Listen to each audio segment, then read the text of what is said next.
بسم اللہ الرحمن الرحیم۔ جمہوری نظام قوموں کے لیے تباہ کن نظام ہے۔ یہ تو ظاہر ہے کہ جمہوری نظام کی عمر بہت تھوڑی ہوتی ہے۔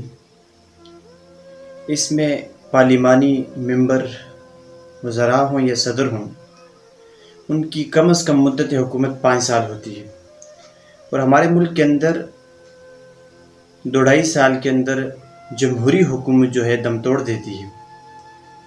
اور یہ ظاہر ہے کہ ہر پارلیمانی ممبر جو ہے، وزیر ہو یا صدر ہو، جو بھی ہو، وہ انتخابات جیتنے کے لیے کروڑوں لاکھوں روپے خرچ کرتا ہے۔ جب اتنی خطیر رقم خرچ کر کے اقتدار میں آتا ہے تو اس کا پہلا اور اولین مقصد یہ ہوتا ہے کہ اپنے مال و جاہ کے اندر اضافہ کرے۔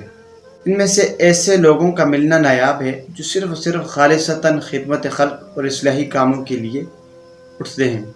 یہ بھی ظاہر ہے کہ اس نظام میں جو بھی ممبر وزیر یا صدر بنتا ہے تو سب سے پہلے وہ اپنا نقصان پورا کرتا ہے، کیونکہ وہ یہی سوچتا ہے کہ میں لاکھوں کروڑوں پہ خرچ کر کے بمشکل اس مقام تک پہنچا ہوں، اگر میں اصلاحی کاموں میں لگ جاؤں تو سارا کا سارا وقت ضائع ہو جائے گا۔ اس لیے ان جو انتخابات جیتنے والے ہوتے ہیں ان کا کام صرف یہی رہ جاتا ہے کہ وہ پلاٹوں اور زمینوں کو جمع کریں اور ملک کو، قوم کا جو ہے مال لوٹنا شروع کریں۔ صرف یہ نہیں کہ خزانہ خالی کر دیں، وہ خزانہ بھی خالی کر دیتے ہیں جو ہر سال لوگوں سے، عوام سے ٹیکس وصول کیا جاتا ہے، وہ اس کا بھی خزانہ خالی کر دیتے ہیں۔ پھر یہ ہوتا ہے کہ اربوں خربوں پہ باہر سے سودی قرض لے کر ملک کو گروی کے طور پہ غلام بنا دیا جاتا ہے۔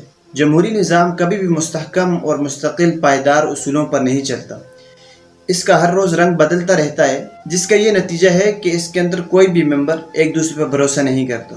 ان کی جو دوستی ہوتی ہے، جو پالیسی ہوتی ہے، اس کا کچھ نہیں پتہ ہوتا کہ وہ کل تک رہے گی یا نہیں رہے گی۔ وجہ ہے کہ ہر 2-2.5 سال کے بعد یا 5 سال کے بعد ملک و ملت کا جو نقشہ ہوتا ہے وہ یکسر تبدیل ہو جاتا ہے، اور اس کی اکھاڑ و پچھاڑ سے قوم ملت میں جو بے ایمانی اور کمزوریاں رونما ہوئی ہیں وہ کسی سے بھی پوشیدہ نہیں۔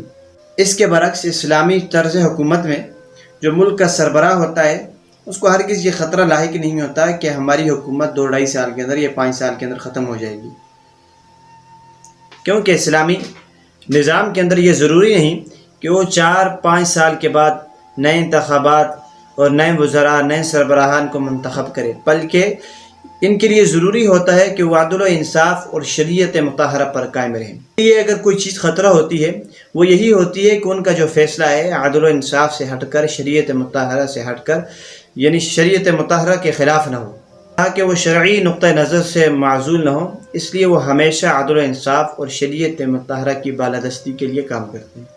بات بھی کسی سے ڈکی چھپی نہیں کہ جو انتخابات ہوتے ہیں، ان کی جو مہمات ہوتی ہیں، انتخابی مہم جسے کہا جاتا ہے، اس میں بھی بہت زیادہ اسراف کیا جاتا ہے۔ گاڑیوں کی قطاروں، جلسے، جلوسوں، اشتہارات پر ایک ایک امیدوار لاکھوں کروڑ روپے خرچ کرتا ہے۔ یہ تمام امور شرعاً ناجائز و حرام ہیں۔ یہ اسراف ملک و قوم کو تباہی اور بربادی کی طرف لے جاتا ہے۔ دنیا کے سیاسی نظریوں میں سے جس قدر پرفریب نظریہ اس جمہوری نظام کا ہے قدر کوئی بھی نہیں۔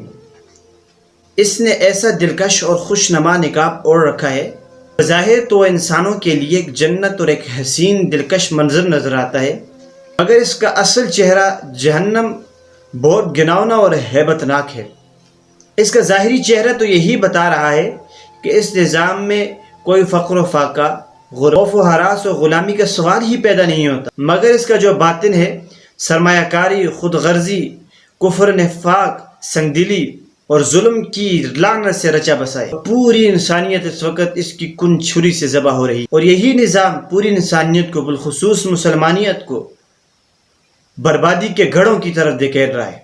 ابتدائے عالم سے لے کر آج تک کبھی بھی انسانیت اس طرح ہلاکت و بربادی اور دجل و فریب کا شکار نہیں۔ تو نے کیا دیکھا نہیں مغرب کا جمہوری نظام، تو نے کیا دیکھا نہیں مغرب کا جمہوری نظام، چہرہ روشن اندرون چنگیز سے تاریک تر۔